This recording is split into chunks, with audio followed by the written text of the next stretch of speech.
Aujourd'hui, comme vous avez pu le voir, on se retrouve cette fois-ci en Malaisie pour un nouveau voyage avec du coup des présentations d'endroits, de temples, de logements. Bref, abonne-toi si tu veux voir plus de contenu voyage ou quoi, peu importe, à travers le monde. Et on y va tout de suite, let's go. Qui dit voyage dit room tour, donc franchement je suis obligé de vous montrer ça parce qu'il est vraiment stylé ce petit logement là. Déjà on rentre, on a une petite chambre là, enfin petite, une bonne chambre quoi, tu vois, il y a un petit bureau avec une grosse fenêtre là et une salle de bain en plus. Beaucoup. Du coup, grave cool. Déjà, voilà. Juste comme ça. Mais on en parle de la hauteur sous plafond là. Genre, incroyable. D'ailleurs, bon anniversaire Malio. Oui, parce que voilà, on est arrivé le jour de son anniversaire à Kuala Lumpur. Donc voilà, très. Carrément. Carrément. De ouf. Ouais, non, mais elles sont immenses. Je sais pas si on s'en rend compte, que ce soit de large ou de haut. De large ou de haut, les plats sont énormes. C'est un franchement, c'est fou. Non, mais c'est clair, il y a vraiment tout ce qu'il faut. Il y a vraiment tout ce qu'il faut. C'est incroyable. Dehors, l'ambiance, elle avait l'air cool, non? Franchement, ça va. Ouais. Plutôt. De ouf. Puis ça sentait bon juste en bas de chez nous. En plus, il y a un 7-Eleven juste en bas aussi. Ça, c'est trop le feu. Du coup, trop content pour ça. Bref. Du coup, voilà, plus qu'à profiter de cette ville, de ce nouveau voyage, de cette nouvelle ville, de cette nouvelle culture, et voilà. Donc voilà, franchement, on est bien là, on va être bien pendant 2 semaines, peut-être un mois. Je sais pas si on prend 2 autres semaines ici, mais pour le moment, on va être très bien. Je vous mets l'adresse, du coup, si vous voulez réserver le même, car vraiment, c'est vraiment pas cher, donc autant en profiter. Et vous êtes pas très loin des tours Petronas, justement, on peut les voir aussi d'un autre côté du bâtiment. Je vous montrerai ça plus tard, mais ouais, incroyable. Bref, on va déballer les affaires, du coup, et se reposer un peu parce qu'après 15 heures de vol c'est compliqué, voilà. Allez, ciao. Nous sommes allés ensuite nous promener à KLCC Park, qui est un grand parc en plein milieu du centre-ville qui est vraiment incroyable avec plein de jeux, des piscines, etc. Avant de rejoindre les tours Petronas et profiter de notre soirée du coup au centre-ville de Kuala Lumpur.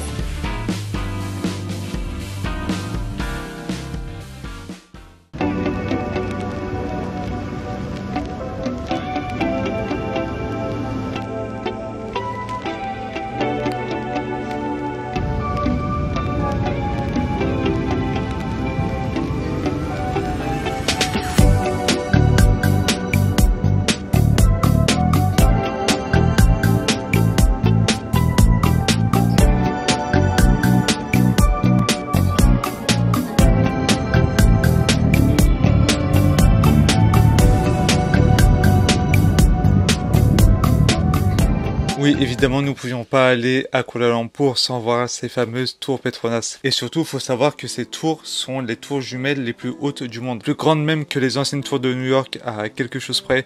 Mais voilà, ça reste comme les plus hautes et elles sont vraiment incroyables. Il faut vraiment y aller si vous allez là-bas, c'est obligatoire. En tout cas, vous pouvez les visiter. Dedans, on peut y trouver plusieurs choses comme des commerces, etc.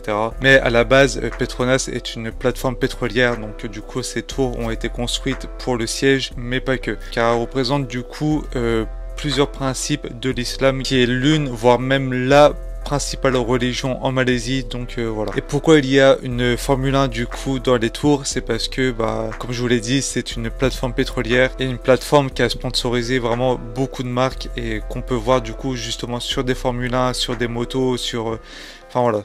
Donc du coup, ne vous étonnez pas si vous voyez ça prochainement autour de vous dans des sports automobiles ou quoi par exemple.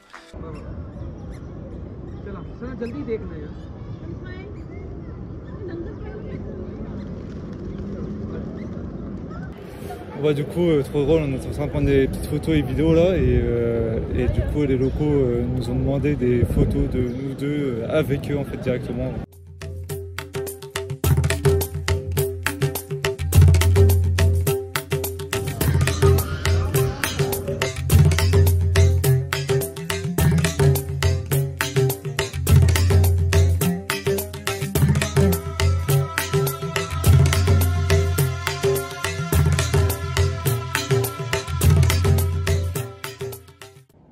Évidemment, je ne vais pas vous faire un room tour de chaque logement qu'on a pris parce que sinon c'est chiant et je pense pas que ça vous intéresse. Mais je vous mets le lien en description quand même parce que ce logement était juste fou. Voilà.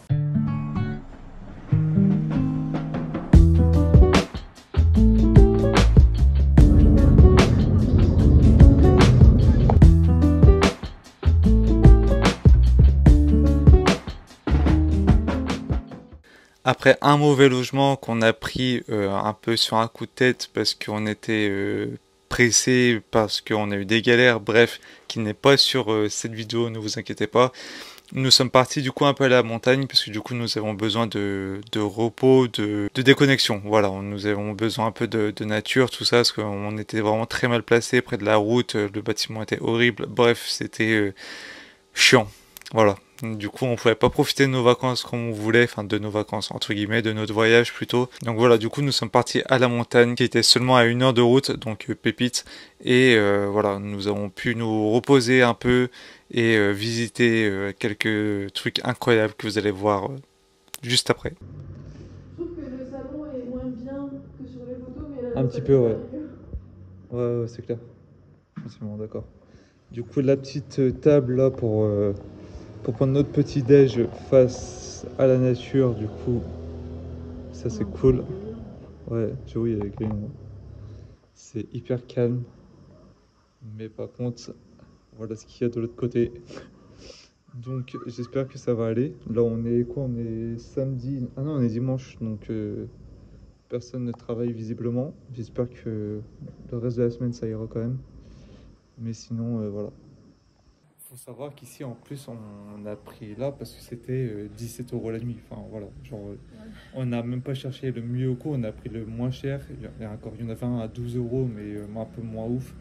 Et là 17 €, enfin voilà, pour une nuit. Enfin, franchement, voilà, on a sauté dessus direct parce que vraiment ça valait le coup et l'appart est vraiment cool, donc voilà, tant mieux.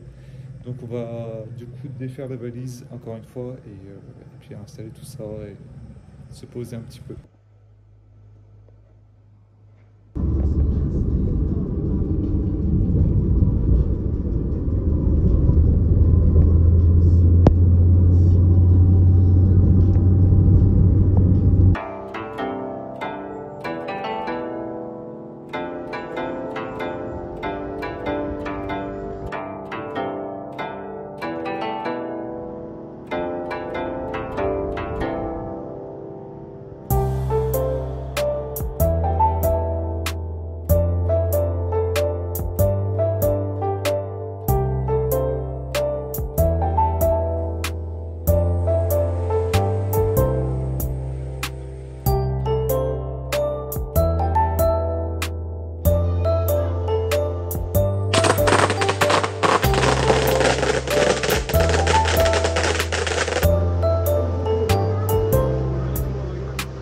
Donc voilà, comme vous avez pu le voir, je suis parti dans un temple chinois qui se nomme Qinsui Cave. Je vous mets du coup le lien de toute façon en description, comme ça pas de problème. Mais vraiment, je vous conseille vraiment d'y aller. C'est vraiment un endroit incroyablement reposant et beau. Et bref, vous devez y aller absolument. Et surtout, en plus du temple, vous avez du coup plein de choses tout autour. C'est pas très grand, mais il y a quand même pas mal de choses, que ce soit un centre commercial, apparemment il y a un parc, etc. que j'ai pas vu par contre. Mais du coup, ça y est. Donc voilà, n'hésitez pas à fouiller, à faire le tour, à prendre votre temps. Mais voilà, c'est vraiment un lieu à voir. En plus, ce lieu, on le voyait de notre appartement, mais pas tout le temps. Parce qu'il est tellement haut dans les montagnes que du coup, il était dans les nuages et dans la brume et tout, machin, et on voyait juste les lumières d'un bâtiment vite fait. Et je sais pas, ça donnait trop un mood particulier, mais trop stylé, et au final, en haut, c'est vraiment waouh.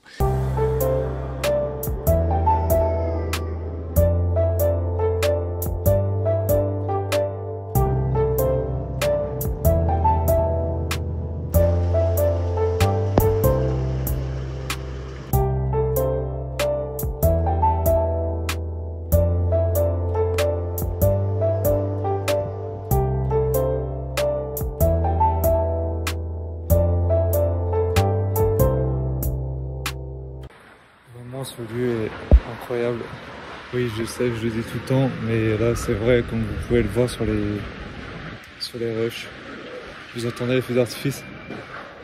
Bref, le temple est fou, vraiment. Le paysage est fou. Je sais pas quoi dire, c'est trop beau. Ça fait vraiment plaisir de voir ça. Vraiment, c'est ce dont j'avais besoin, tu vois. Genre, ça fait je sais pas combien de temps qu'on est en ville et tout machin. Là, de voir ça, vraiment, comment ça fait du bien. Putain, ça repose. C'est. Je sais pas. Ça rend. Ça donne un peu de sérénité, tu vois. Bref, incroyable. J'ai un énorme Bouddha juste devant moi. Je vais vous montrer ça parce que waouh. Vraiment, c'est juste magnifique. Vraiment, j'ai pas les mots, c'est trop beau. L'endroit est tellement apaisant. C'est fou. Vraiment. Bref, j'adore, c'est trop beau. Je suis fan. Voilà. Le problème, c'est que je peux rien vous expliquer sur cet endroit, mais à part 2-3 trucs que je regarderai tout à l'heure du coup sur internet. Mais sinon, ici sur les lieux, tout est écrit en chinois, donc compliqué. Voilà. En tout cas, ouais, cette vue de fou, vraiment, c'est waouh. Du coup, j'ai trouvé un petit panneau écrit en anglais là, donc j'en ai profité. Toutes les statues là, ça représente en gros quand une personne meurt, du coup, pour savoir du coup si on l'envoie dans telle et telle chambre en enfer ou si elle ressuscite du coup chez les humains ou alors dans le monde céleste comme ils le disent. Du coup, lui, c'est vraiment la personne qui choisit ça, je pense, apparemment. Et du coup, là, on a des chambres des enfers. Donc voilà.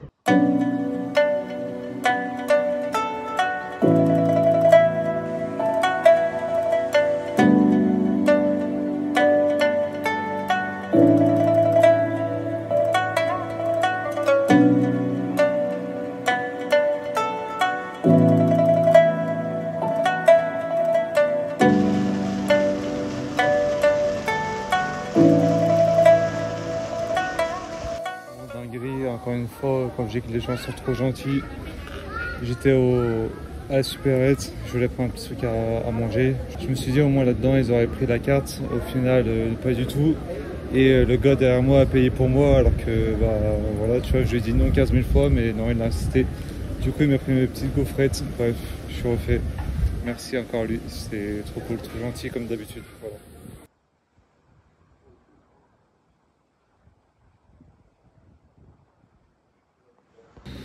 Bon, nouvelle galère. Je pouvais évidemment pas payer mon ticket de téléphérique en carte ni en cash. Du coup, évidemment, j'avais pas de cash comme d'habitude. Bref, du coup, j'ai demandé à des gens s'ils pouvaient payer pour moi et je leur faisais un virement à PayPal. Sauf qu'ici, personne n'a PayPal, donc c'est chiant. Bref, du coup, je suis tombé sur des gens encore hyper gentils qui m'ont donné du coup 10 ringgit. Bon, ça fait 1,97 €, mais voilà, tu vois, c'est quand même l'intention qui compte. Ils n'ont pas voulu que je les rembourse parce que bah, du coup, ils n'avaient pas PayPal et tout. Ils se sont dit, vas-y, bah tant pis, tu vois. Et sauf que du coup, bah, j'avais 10 ringgit en cash, sauf que bah, je pouvais pas payer en cash, évidemment. Donc j'ai dû redemander à quelqu'un s'il pouvait payer un ticket pour moi et comme ça, je lui donnais le cash. Et du coup, c'est bon, j'ai mon ticket, donc je vais pouvoir prendre mon téléphérique pour la première fois. C'est le stress, mais je suis curieux de voir ce que ça va donner. Allez, let's go.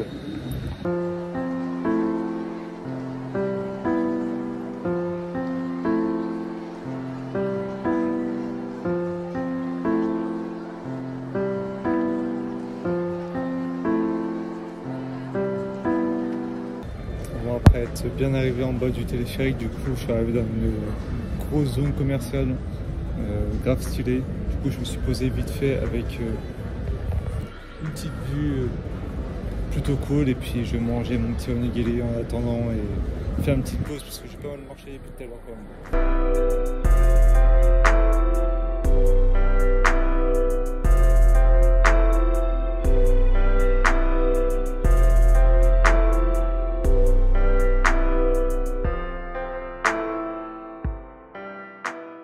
Évidemment, j'allais pas parler de la Malaisie sans parler automobile. Pour ceux qui m'ont suivi du coup sur Instagram et TikTok ont pu voir du coup les lives que j'ai fait sur les events. Et faut savoir du coup qu'en Malaisie vous allez trouver une énorme culture automobile autant qu'au Japon. C'est un peu du coup similaire à la Thaïlande, voilà, par rapport à ce que j'ai vu en tout cas en Thaïlande. Mais voilà, c'est vraiment quelque chose qu'on voit vraiment au quotidien, tout le temps, tout le temps, tout le temps. C'est pour ceux qui aiment ça comme moi, vous allez vous régaler. Il y a que ça tout le temps. Et voilà, vous allez croiser vraiment beaucoup de voitures modifiées tout au long de la journée, dans les rues, peu importe. Vous allez trouver des events, des salons, des bref.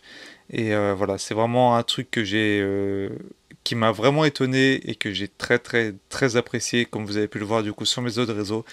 Donc voilà, n'hésitez pas pour ceux qui aiment ça, informez-vous, allez-y car il y a vraiment un gros level, tout comme en Thaïlande, tout comme au Japon. Donc voilà, faites-vous plaisir, ça coûte moins cher que le Japon.